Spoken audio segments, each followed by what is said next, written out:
Yo mga bro, so share ko lang sa inyo itong aking Honda CR-V first gen 1999 model. Papalitan ko lang ng door handle, so nabaklas ko na siya, and yung kabila naman ang aking babaklasin kasi dalawa ito, puro bali. So i-share ko sa inyo kung paano magbaklas tsaka paano magkabit. Hinihintay ko lang yung aking item na i-deliver ngayon ng Shopee. So sa pagbaklas mga bro, kailangan lang natin ng ganito, 10 yung size, tsaka ito 10 din, tsaka ito. So umpisa na natin mga bro kung paano magbaklas. So merong mga tools dito, yan, isa, dalawa, tsaka tatlo, itong isa dito rin, apat, meron din dito isa, bali 5 tornilyo ang babaklasin nyo. So umpisa na natin.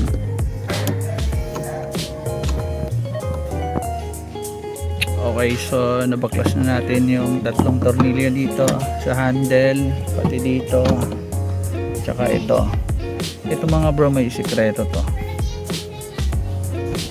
hindi alam ng karamihan to mga bro. So ipupull mo lang siya, yan, kasi kahit anong gawin mo, kahit ganun ka ng ganun, hindi mo talaga siya matatanggal. Yan, masisira lang yung kanyang ngipin. So ang technique niyan, gaganon mo lang, oh. So tanggal na siya. So pag natanggal na siya, ito may clip dyan, push mo lang to para matanggal. Tuturo sa inyo, oh. Yan, pasensya nyo na, wala akong kasama eh.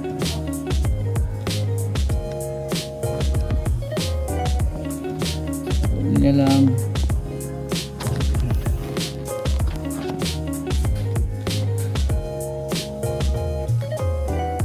Yan, tatanggal na siya. So ito naman technique nito, yan,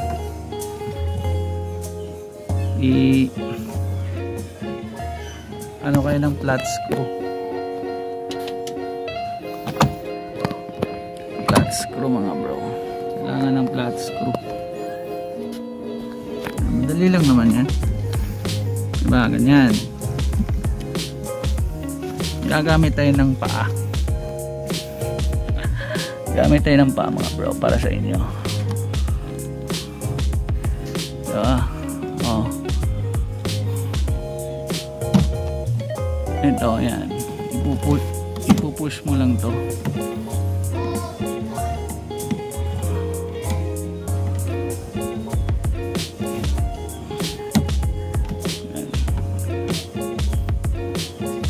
Yan, tapos sabay itutulak.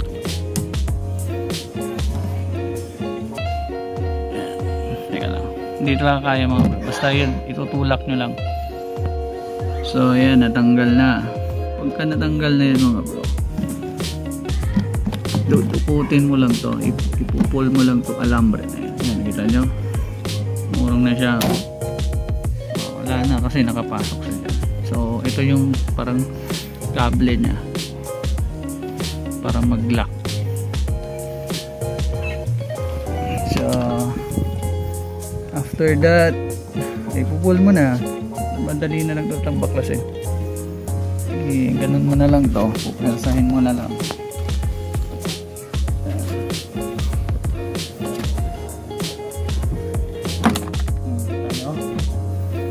Yan, tapos angat mo lang, finish na, diba mga bro?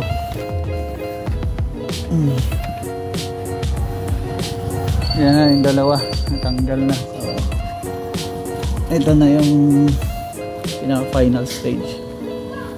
So ito kasi converted na to, so kailangan ko itong tanggalin to.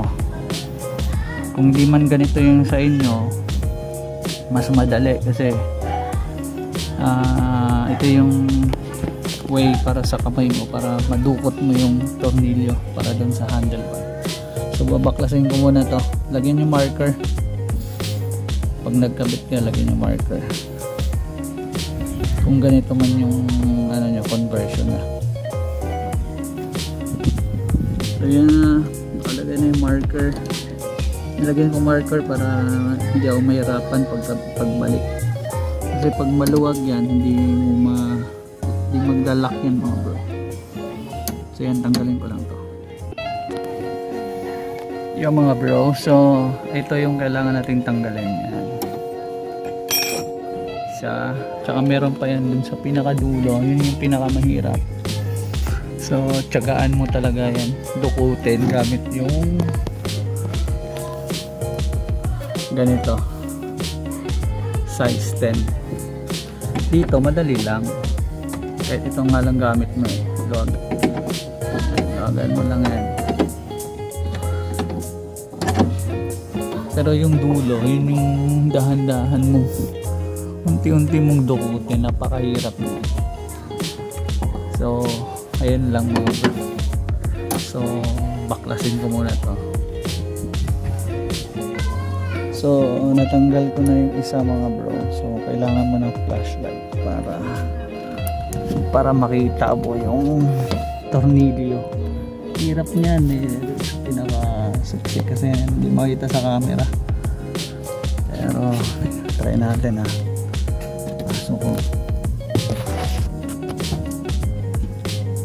Sa pinakadulo yan, ayun. Yung part na yun. Yan. So tiyagaan ko lang muna mga bro.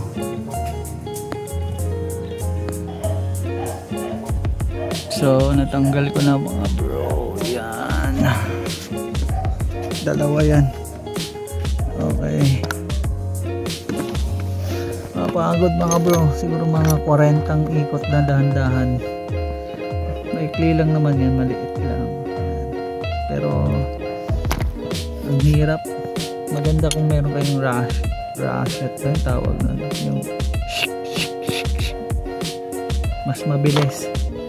Pero dapat nilagyan sana ng butas dito, no, banda para madali. So baklasin na natin.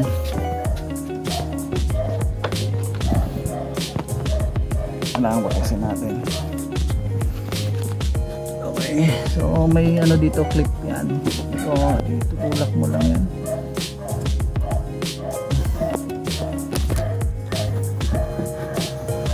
So madali na lang kapag natanggal nyo na mga bro. Bali pupus nyo lang to.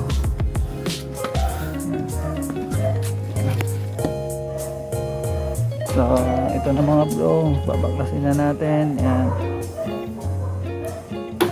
pak. Then ito, may sikreto rito mga bro. Yan, yung sikreto nito,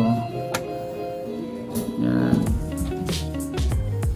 gaganon mo lang yan kasi parang tornilyo lang siya. Yan. So matatanggal na siya. Pabaliktad data ako. No, ba? Paluwag tayo. Ayan.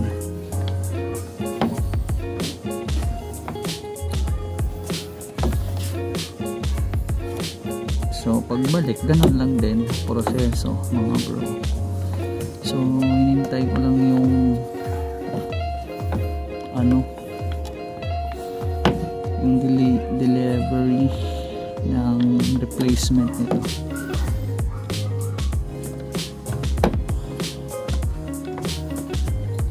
Yan, ang konti.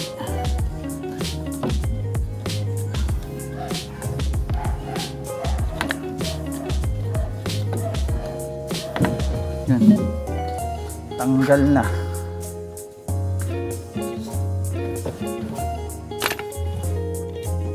So yun lang mga bro. I'm Mr. Ben, pagod na pagod. Babush mga bro.